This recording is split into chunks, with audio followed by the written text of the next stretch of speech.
Easy job, break into the manor, defeat the guards, claim the inheritance, except you're not the only one.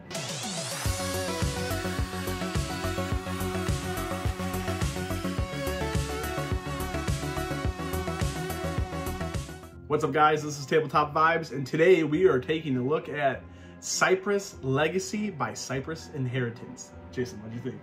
Well, so what this game is that you are one of several artifact preservers who are attempting to break into this manor. Yeah. And you are going to have to deal with a bunch of guards and a security system in the manor.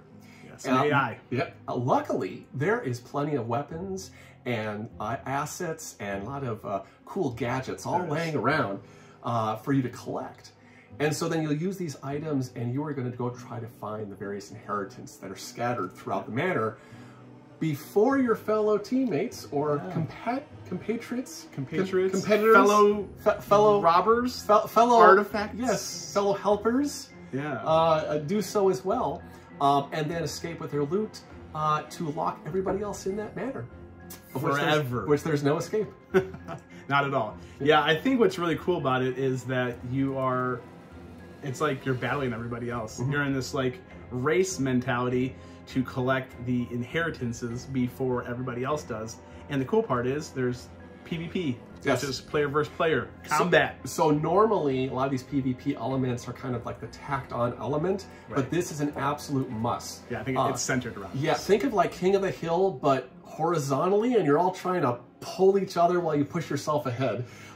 That's kind of the feeling. So the mechanic idea is that as you perform a PvP action by attacking somebody, if you fail the attack, then you lose your turn. But if you succeed in your attack, then you steal one of their cards, which puts them at a disadvantage.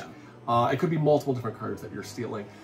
There's also other effect cards that occur throughout the game that does various positive or negative effects. Event cards. Or the security system itself, which my good friend Adam here kept getting hit by. Yeah, all the time. So for one, for me starting off here, I do not roll dice well, ever. And so I was just getting destroyed by the AI the entire game. But I did come out victorious at the end. Which I find which was really cool aspect is, so Jason actually shot off really far in advance. He was literally next to every inheritance that popped up, rolling sixes plus get modifiers because you have the event deck. And so as you draw, first you draw an event, which somebody kept getting that wrong, and then you roll. And so the event either has positive or negatives, and it usually can give like a plus to your die, lose a turn, the AI beats you down. And so, yeah, he was just crushing it with all the inheritances. But there's several cards in here that help do a balancing mechanic to it. For sure. And then I got screwed by one of the most powerful AI and got locked into a closet and couldn't get out. What was her name? Venya. Yeah, couldn't get out. Yeah, just twice. He got put in timeout. Yeah, twice. People did put Jason in timeout. So the nice thing about this game, the one that really kind of shines, is the artwork. So it really has kind of a gritty, dark vibe to it. It has this old manor look and lots of rooms in there that you're exploring and moving around in. And then the cards that you find, again, have this darker feel, darker look to it.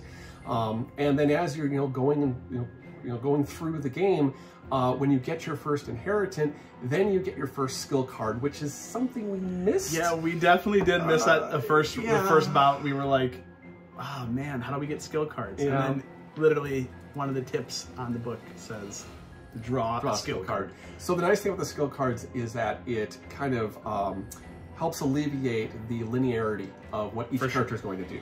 So it'll give you some sort of special permanent effect, permanent ability. It gives you a leg up on the count. Exactly. So that's kind of how you can sort of tailor your game in a little bit more direct fashion. As you said, this game is probably going to be good with a lot more people. It was just the two of us playing, but with 6 people, you kind of really get this back and forth, screw you effort. There's going to be a lot of take that because everyone's going to be in their different zones because you got weapons you can pick up, and those weapons have range areas of where they can hit and not hit. And so people are going to be getting smacked, getting asset cards taken from them, getting inheritance stolen from them. winning the game. Anyways, but yeah, there's just like, it's going to be a lot more player interaction. We were like, if we were on opposite sides of the game board, some of the cards didn't work because, well, we're not 5 floor spaces away, but with more people, that's going to get and you move around a lot in this game. So even with 2 people, it wasn't from a perspective of you take your side, I take my side, and then we don't interact. Because inheritances pop up only 1 or 2 at a time, you invariably are both trying to go for them. And randomly. Yes, and randomly, and so you will get that PvP aspect just naturally in the game. And the event deck actually throws some curveballs, because you could be going for your inheritance, and you're like right there, and you draw, you're going to the library. And you have no choice. You're going there. And that happened to us, that happened to me a bunch of times. So like there's that kind of like, it's kind of like take that to you, but I feel like you need that because it's like the manors fighting against you, which is fun. And cool. So I'd say this one is pretty strategy light. Things are pretty linear. Quite a bit of RNG with this, but definitely with a large group of people who are kind of newer to board games. Might find this as a step up from your initial play in your initial board game. It adds a little bit more mechanics to make it a step up above gateway game, and you can kind of have a decent strategy, and it has a decent amount of luck and combat and gritty dark vibes and a race to whoever wins. And like I do like that there's like you can help other people out on accident or because you want to, but there's only still one person escaping the manor. You help them out until you need to. Until you need to backstab. Exactly. That's what we did. So yeah, it's definitely a really interesting game. It's definitely an interesting game. Check it out, and thanks for watching. Subscribe, like, comment if you've ever played the video game that this is based off of, and we will check you next time. Thanks for watching.